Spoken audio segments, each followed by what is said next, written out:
My name is Becki Phelps. I am the Vice President of Customer Success Operations at Infor. Infor is an enterprise resource planning software company focused on digital transformation for our customers.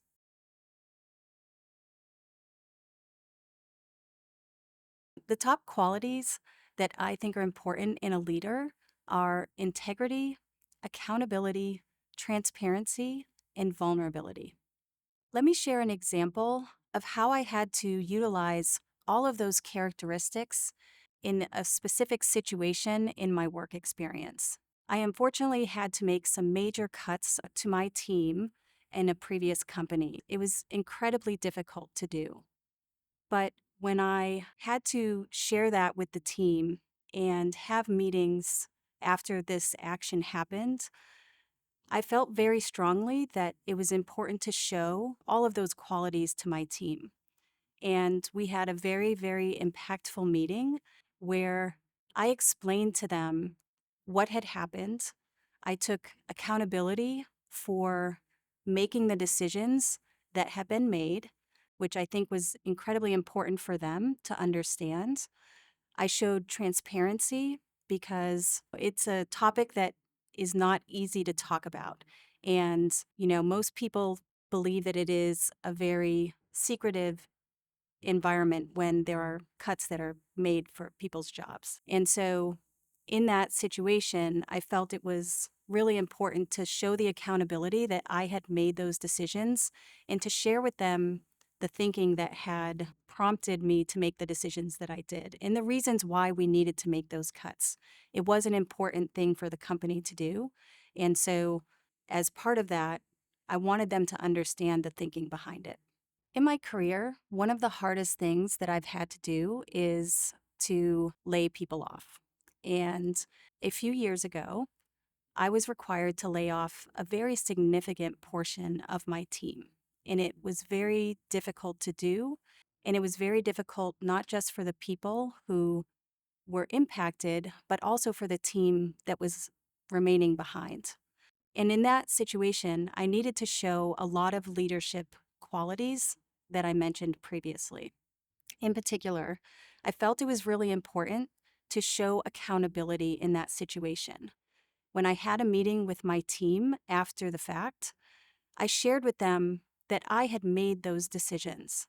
And that was a very difficult thing to do, but it was important. They needed to understand that I was the person who was being accountable for those decisions and for the action that had been taken. While it was the company that was driving that action, it was also my job as a leader to make the best decision I could in that situation. I also felt it was important for them to understand that this was something that was very challenging and difficult for me to do, and to show vulnerability with them and to show emotion. I believe that it's important to really know your people on your team. And if you know your people, then being the person that makes a decision that they don't have a job anymore becomes that much more challenging and difficult and emotional. And in that meeting, I was very transparent with my team about my own emotions, and I had very tearful moments with them as I shared this information. I also felt it was important to be transparent and to let them know what was happening. Many of the people felt so scared for their own jobs after the fact, even though they were not impacted by the layoff. And so part of my job as a leader was to make sure that they had the information they needed to be able to move on as best they could. And that was a really important part of the conversation that we had after the fact and in the months that followed as well. In leadership, integrity is especially crucial to having a good outcome. There are many situations where it can be difficult to make the right decision for the company and for the team. But if you always allow integrity to guide you, I truly believe you will always have the best decision in front of you. As a leader, vulnerability is one of the most powerful traits that you can display. When you show vulnerability, it gives permission to your team members to do the same. And what that means for me in a working environment is it allows my team to be able to show their struggles and their failures. And that allows us to be more creative and innovative. And it allows us to have a better end result. Another characteristic that I think is really important in a leader is accountability. As a leader, you need to take accountability and to ensure that your team understands that you are on board with what the company is deciding. Sometimes that can be really challenging, and you may not always fully agree with some of the decisions that are made. But if you take accountability and you learn to ensure that your team understands the why behind the decisions that are being made, that will help ensure that your team gets behind you and that they are following suit on what is needed. And that is a really important thing for a leader to do. Transparency is another characteristic that is really critical for a leader to display. In order to do that, you have to have a strong trust foundation with your team. In order to build that trust, you have to know your team. And when that magic all happens and comes together, that allows you to be transparent with them. If you can be transparent with them, it just serves to further build the trust with them. It allows them to have that feeling like it's okay to fail sometimes and it's okay to share that information. And it allows them to have that growth mindset that is so important to building something that is greater than the whole. What is accountability? Accountability means that you have a responsibility to the company that you work for as well as to your team. And if you are showing the right leadership, then you will take accountability for the decisions that are made and you will help your team understand them.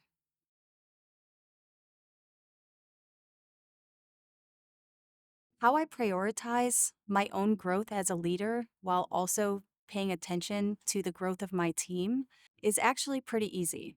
What I find is that if I'm growing my team, that allows opportunities for them to advance. And when I create opportunities for my team to advance, it naturally creates opportunities for me to advance in the organization as well. Both at work and outside of work, I'm always in learning mode. For me personally, that means getting better at being a partner to my husband, at being a mom, at being a friend, at all areas of my life. I'm striving to improve all the time. The way that I try to improve in my personal life is by seeking out resources that help me improve the different areas of my life. I'm always seeking out new podcasts or books or any other resource that I can find that will help me in my journey towards the goals that I've set for myself.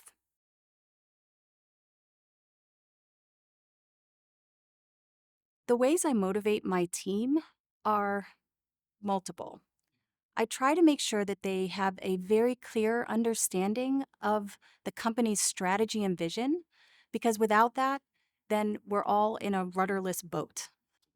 Additionally, I think it's really important to have a strong connection with the team and to have fun. That's a really important part too. So, what I have done in the past is we've actually had a fun committee that we've had volunteers from the team contribute to, and we've come up with ways for the team to have different experiences and to just try and make that connection and team building amongst each other. It's especially challenging in a remote environment to do that. And so you have to be very, very intentional about it. Some of the activities that I've been part of or have led as part of our fun committee included things like having a remote cooking class, having trivia happy hours, and even in one instance, there was a flower arranging class for a group of women executives. Motivating the team in a remote environment can be really challenging, but there are ways. One of the things that I really try to focus on in the monthly meeting that I hold for my team is what successes have we had in that prior month. I like to make sure that we highlight those and celebrate those.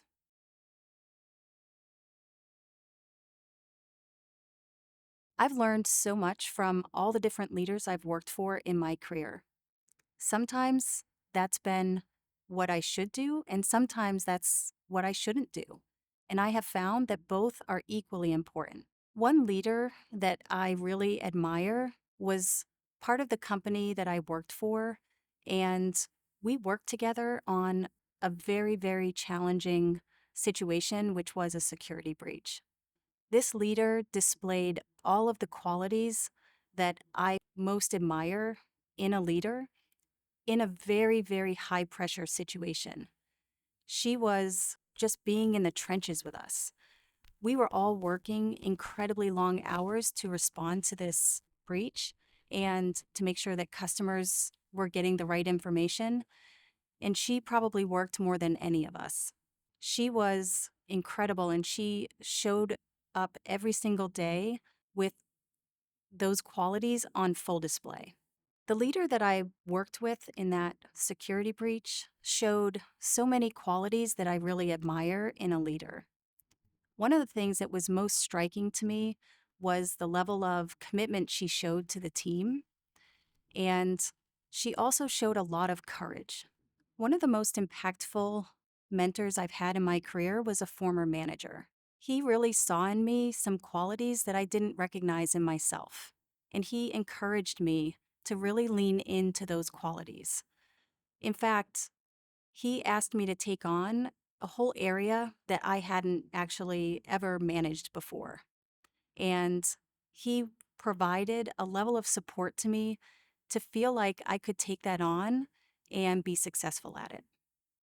That experience resulted in me continuing to develop in my career and in my knowledge.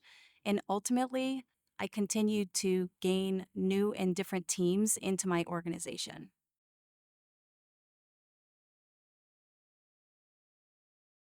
One piece of advice I would give to an up and coming leader would be to surround yourself with people who complement you rather than those who are just like you. If you can find people who naturally complement your skills, you'll find that you have a team that is stronger than you might have otherwise. Another piece of advice I'd have for a new leader would be to make sure that you are looking for the opportunities to champion your team and acknowledge the work that they have specifically done. One thing that's really important to do as a new leader is to make sure that you understand the company's vision and where it's going. Otherwise, you're going to be flying blind in leading your team.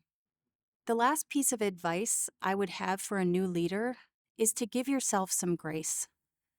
You absolutely will make mistakes. It's important that you see those as learning opportunities and a way for you to become a better leader. One experience I had as a leader that was particularly challenging was when I was named the sponsor of a diversity, equity, and inclusion committee at the company. What was especially challenging about it was that this was a very close-knit group and they didn't know me well. The way I approached that challenge was to get to know each individual person and to have a connection meeting where I shared things about myself and attempted to be vulnerable with them so that they would learn more about me and build that trust with me. I also sought to understand who they were as a person and the things that were important to them as a sponsor of this committee. And I specifically asked them, how can I best represent you on this committee? Each person had something unique and different that they wanted me to advocate for them. In doing that, it really helped me to find a place within the group and to build that trust that was necessary for us to be talking about really difficult topics. As I develop in my career and in my leadership skills, I believe I'll keep coming back to the concept that it is vastly better to encourage your employees rather than try and force results out of them. I have found in my experience that people respond so much better to positivity than to negativity. And they're more eager to go to work and to get to those results if you've consistently encouraged them and allowed them space to fail.